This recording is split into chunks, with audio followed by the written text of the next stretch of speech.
예, 오늘 26번째 강의 시작합니다. 제가 전에 생체 시계에 대해서 잠깐 말씀드렸죠. 슈테판 클라인 독일계 그 생체학자 이야기를 말씀드렸습니다. 우리 인간의 몸 안에 들어있는 생체 시계는 아주 정확하다 그러죠. 뭐 옛날 말로는 배꼽시계라고 흔히 말하지만 평생 동안 기껏해야 몇 분 빨라지거나 느려질 뿐이라고 이야기합니다. 때문에 야간 작업한다든지 밤을 새우는 일들은 치명적이 될 수 있다 그러죠. 몸의 균형을 어긋나게 한다고 합니다. 그래서 해가 뜨면 일어나고 해가 지면 자는 것이 가장 중요하다고 하죠. 한국 사회에 잠 못 이루는 사람들이 많기에 신경정신과 환자들, 그리고 또 알코올 중독자, 저도 술을 자주 먹는 그런데 포함되겠지만 하여튼 한국은 수면제와 알코올로 밤을 이겨내고 서양 사람들은 약물로 밤을 이겨내는 것이 아닌가 합니다. 그리고 또 우리 모두가 공감하는 또 신기한 한 가지가 있죠. 어릴 때는 그렇게 시간이 가지 않았죠. 제 기억으로는 국민학교 2학년, 3학년 때 정말 시간이 안 갔습니다. 그런데 나이가 들수록 얼마나 빨리 갑니까, 그죠? 그 이유가 무엇일까? 이것도 우리 두뇌하고 연관이 되어 있습니다. 어릴 때 우리 두뇌는 밖에 나가면 모든 것이 신기합니다. 처음 보는 거죠. 하늘 나르는 새, 그 도로를 달리는 자동차 이런 모든 것들이. 그리고 눈에 들어오는 이런 처음 보는 것들은 나의 생존하고 연결되어 있습니다. 그래서 우리 안에 제일 1층에 뭐가 있다 했습니까? 파충류의 뇌가 있다 그랬죠. 그래서 차가 달려오는 속도, 뱀이 지나가는 모습들, 새 나르는 모습들 모든 것들을 가지고 우리가 사진을 찍습니다. 어릴 때는 사진기를 몇 개 들고 다닌다 보면 되겠죠. 여기 저기 저기 저거 착각착각 하면서 머릿속에 기억해 놓습니다. 그래서 아이들의 눈이 반짝반짝 거리는 겁니다. 그리고 학교 가고 오고 하는 그 길들도 아주 길고, 아이들의 눈은 마치 프로야구나 축구 경기 때 보여주는 슬로 비디오하고 비슷하다 보면 되겠죠. 슬로 비디오는 어떻습니까? 천천히 돌아가요. 그 이유는 순간순간을 계속 고수로 찍습니다. 이것을 이어붙이면 천천히 돌아갑니다. 때문에 우리가 국민학교 때, 초등학교 때 시간이 천천히 간 이유라는 겁니다. 심지어는 머리까지 아파죠. 우리들은 너무 많은 것들을 기억해야 되기 때문에. 그러다가 이제 남자들은 군대 가서 또 시간이 참 안 갑니다. 그래서 국방부 시계라는 말까지 나왔죠. 이것도 우리 생체 시계하고 연관되어 있습니다.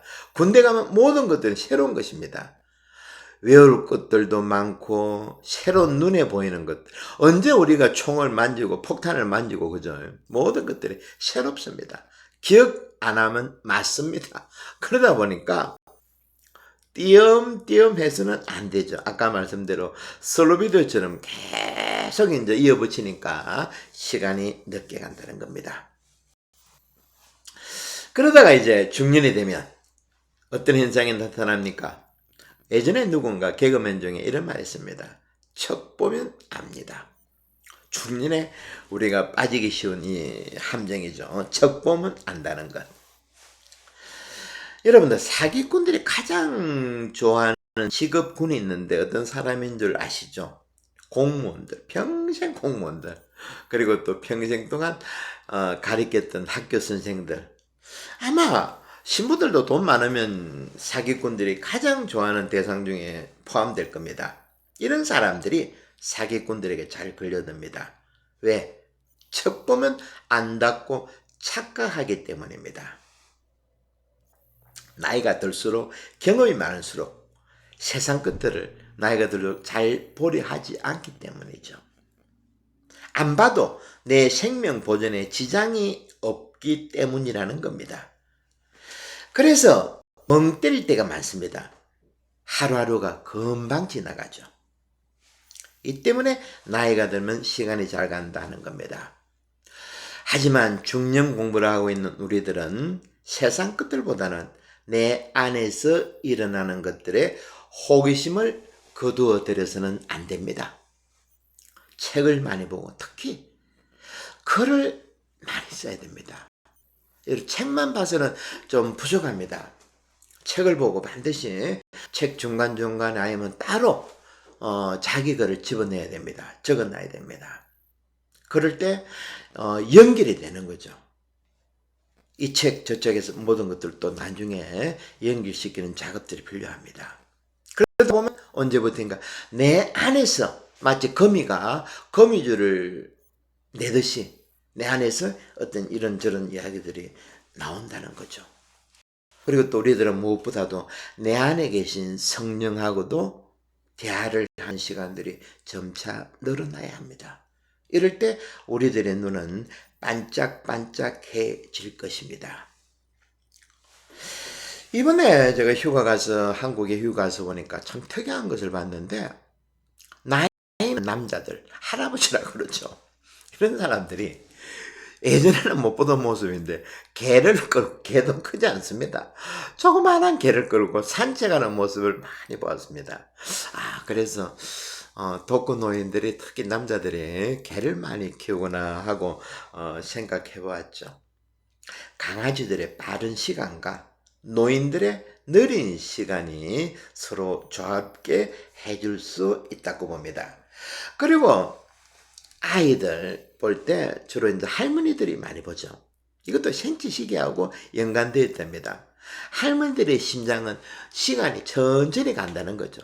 심장 박동이 비교적 늦답니다. 엄마보다는. 젊은 엄마는 바닥바닥거리죠. 그래서 아이들도 갓난 아이도 엄마 품 안에는 부담을 느끼지만은 할머니들 품 안에서는 편안함을 느낀다고 이야기합니다. 그리고 또 청소년들 늦게 자고 늦게 일어나죠. 이것을 생물학자들은 이렇게 설명합니다. 17, 18, 19되는 청소년들은 보통 야행성인데 그 이유는 밤 11시 넘어야지 멜라토닌입니다. 우리 몸에 또 화학물질 있죠. 멜라토닌은 잠을 자게 하는 그런 화학물질입니다. 이런 멜라토닌이 밤늦게 분비된다고 하는 거죠. 그래서 빨리 자라 해도 안 됩니다. 아이들은. 때문에 학생들의 수업 시작은 좀 늦게 한 10시에 전후로 해가지고 시작되는 것이 더 효과적이라는 거죠. 아침부터 아이들을 괴롭힐 필요가 없습니다. 그리고 또 생체 시계를 말씀드리면서 또 보면 철도입니다. 참 이 철도가 인류의 문화를, 인류의 시간을 바꾸었습니다. 처음 철도가 나왔을 때 속도가 한 30km 정도 되었는데 두려움을 느꼈다고 말합니다. 그래서 당시 신문기사를 보면 30km로 달리면 인간의 생명이 위험해진다라는 기사가 있었습니다. 그런데 지금 어떻습니까, 여러분? 10배 넘었죠, 그죠? 340km 이렇게. 앞으로는 500km 만든다는데 모르겠습니다.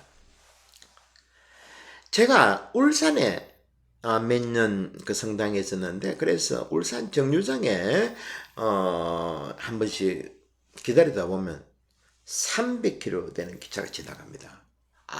정말 대단합니다. 서지 않고 300km로 기차가 지나갈 때 아주 무섭습니다. 말 그대로. 이 때문에 고속기차에 사람들이 몸을 맡기는 순간 말문을 닫아버리죠. 하지만 예전에는 비둘기요, 통일호 탈 때 어땠습니까? 사람들이 가장 먼저 하는 일이 가져온 가방을 열고 삶은 계란, 찐 감자, 이것저것 끄집어내 놓죠. 그러면서 옆자리 손님하고도 음식을 나누면서 이런저런 이야기도 하고, 그러다가 또 휴가 때 젊은 아이들이 타면, 청년들이 타면 기타를 들고 난리가 나죠.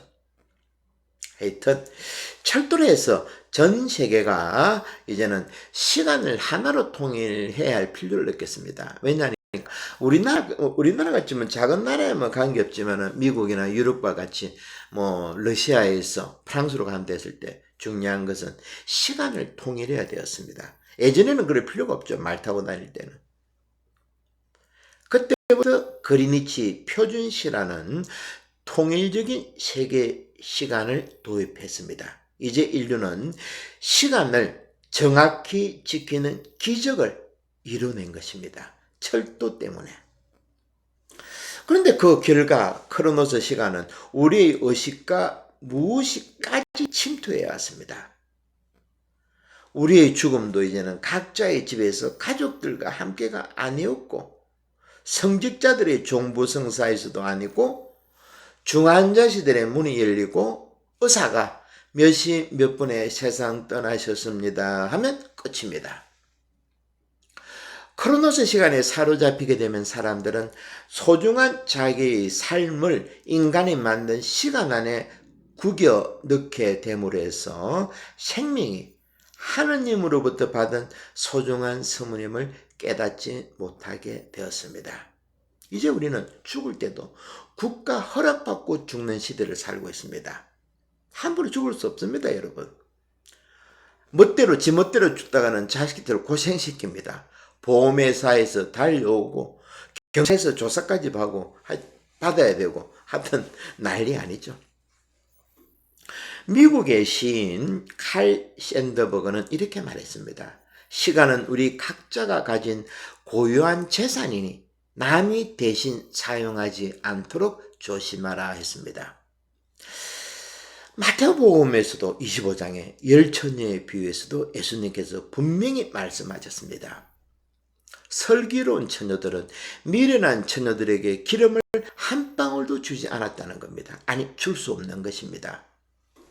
우리도 내 부인, 내 남편, 내 자식에게 다 내어놓더라도 마지막까지 줄 수 없는 것이 카이로스적 시간입니다. 이것은 남에게 내어줄 수 없다는 겁니다. 눈에 넣어도 아프지 않을 내 자식이라도 말입니다. 우리는 마지막까지 보람 있는 시간들과 사랑스러운 시간들, 그리고 두렵고 떨리는 시간들, 즉 카이로스적 시간들로 가득 채워서 하느님 앞에 가져가야 한다는 겁니다. 요즘 많은 신자들이 건강하고 오래 사는 것이 최고인 줄 알지만 절대 아니죠. 100살, 200살 못 산다 하더라도, 짧은 시간을 산다 하더라도 우리는 카이로스적인 시간을 살아내야 된다는 겁니다. 이것을 영어 성경에는 the time이라고 되어 있습니다. 앞에 정관사 t는 대문자입니다. the time은 무엇인가? 하느님의 뜻이 드러나는 시간이죠. 감추어진 하느님의 뜻이 드러나는 계시의 시간이 the time이라는 겁니다. 그래서 시편에서도 너희는 멈추어라. 그래야지 the time이 하느님의 시간이 도래한다는 거죠. 기원전 100년경에 서해진 사마천의 오자열전에 나오는 이야기입니다. 옥이라는 장군이 있었는데 가난한 집안에서 태어나서 호르머니 밑에서 힘들게 지내다가 이웃나라의 용병으로 들어갑니다. 그러다가 장군 심사까지 가게 되었습니다. 아주 뭐라 그럽니까? 야망이 컸죠. 야심이 컸습니다.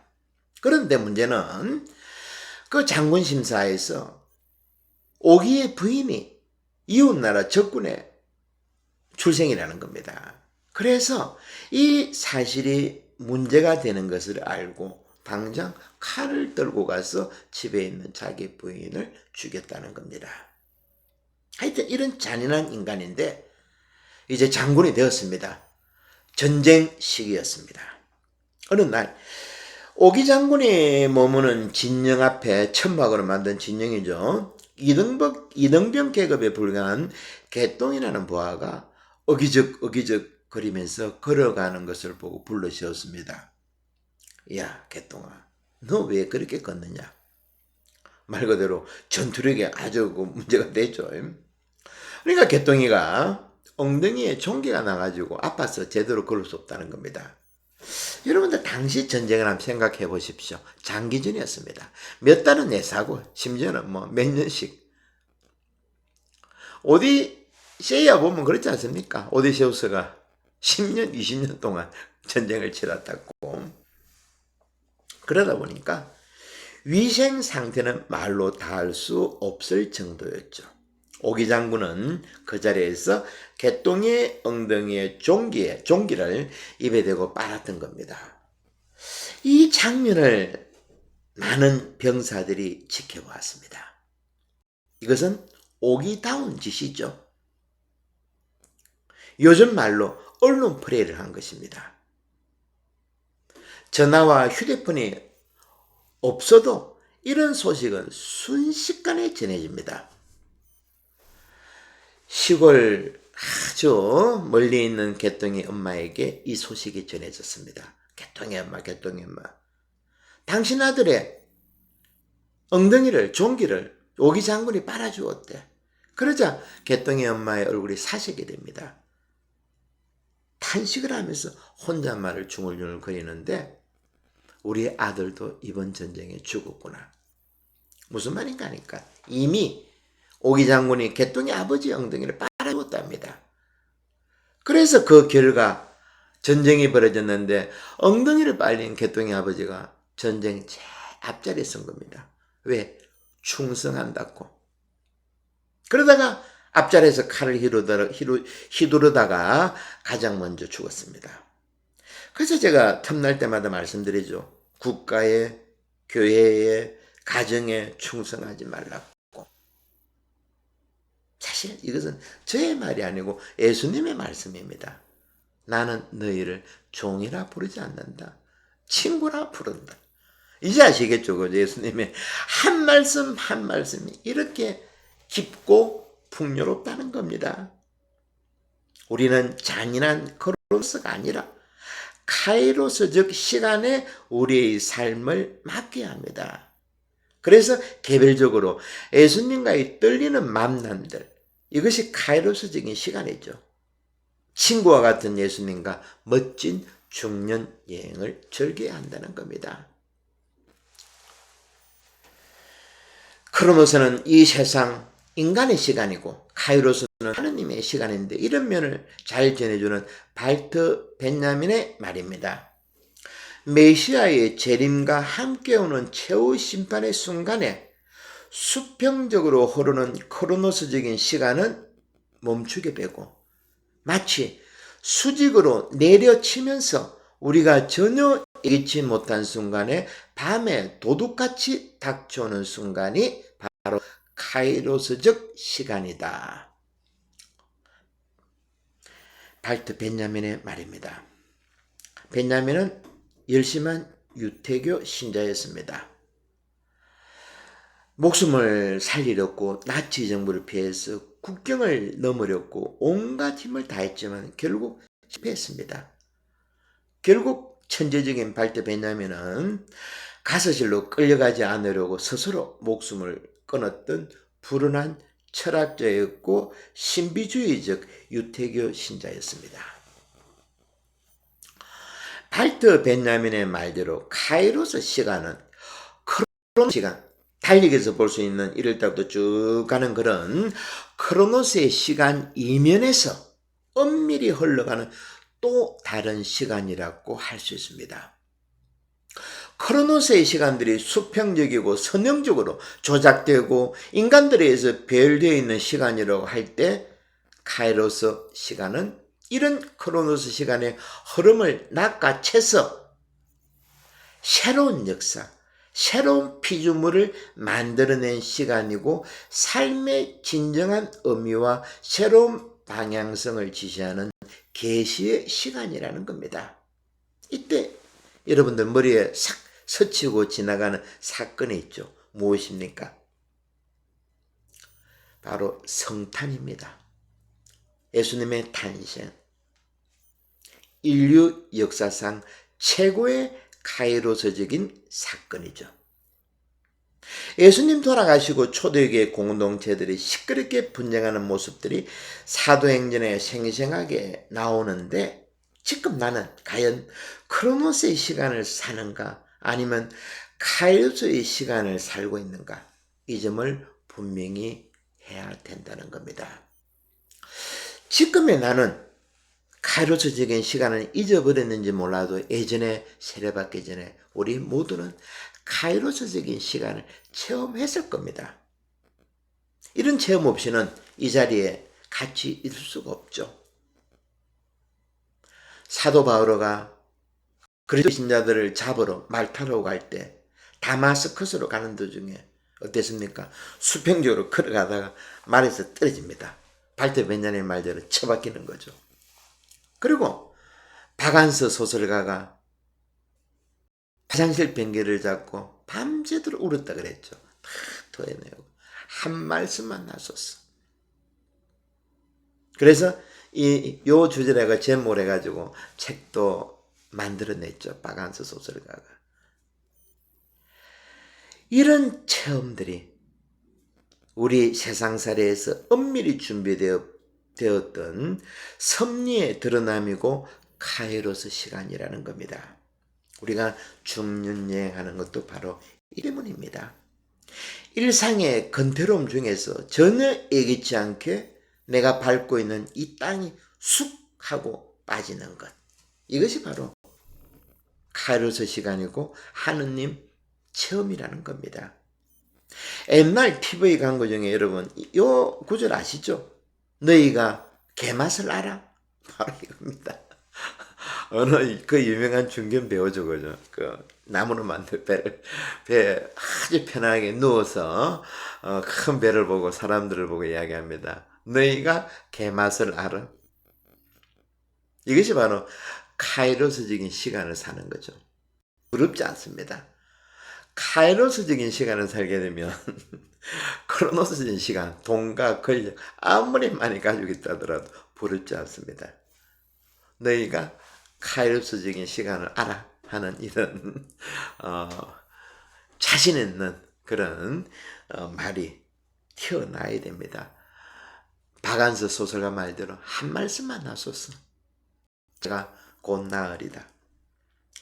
예, 오늘 26번째 강의 여기서 마칩니다. 또 다음 27번째 강의 또 같이 만나도록 합시다. 그런데 좀 댓글 좀 써내려 했더만 아예 이제는 막 안 써냈네요. 그죠? 여러분들이 청개구리도 아니고 또 제가 달마대서도 아니고 달마대서가 벽 보고 9년을 수행했다고 합니다. 벽 보고. 저는 달마대사가 저는 애사롭지 않습니다. 제 이름이 이윤벽이죠. 벽벽입니다. 벽차가. 그러니까 제가 이 강의도 벽보가는 기분입니다. 그런데 여러분들이 뭐 댓글 좀 넣고 저 부분이 잘못된 거 아니냐. 좀 너무 요즘에 뭐 비난할 것도 비난하고 제 얘기 해야 되는데 이거는 제가 꼭 벽보고 지금 하는 느낌이 듭니다. 그래서 댓글에 좀 여러분들이 바라는 것들, 그렇죠. 제가 잘못 말하고 있는 거죠. 얼마나 제가 실수가 많죠. 이런 것들도 좀 같이 한번 만들어 나가는 그런 강의들이 되었으면 합니다. 오늘도 수고하셨습니다.